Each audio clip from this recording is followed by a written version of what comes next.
Alright, so what we have down here is scratch build. So it's a Cougar Conqueror, but it's NITX. So this one's built from scratch, made out of acrylic. Everything was precisely bent. Even the front panel. Look at that. The side panels and all.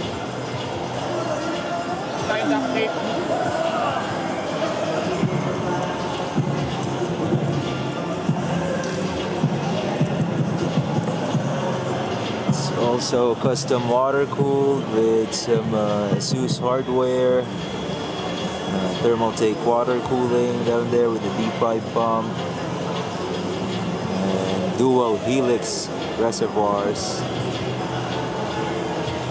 Looks good. Oh, there's even this 3D printed mouse bungee. See? It has a bearing. I've made one before. It's really good.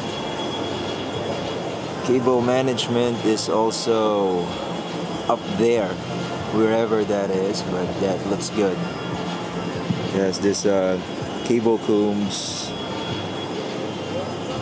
Lines everything up. Really good job by VG Silver Ghost.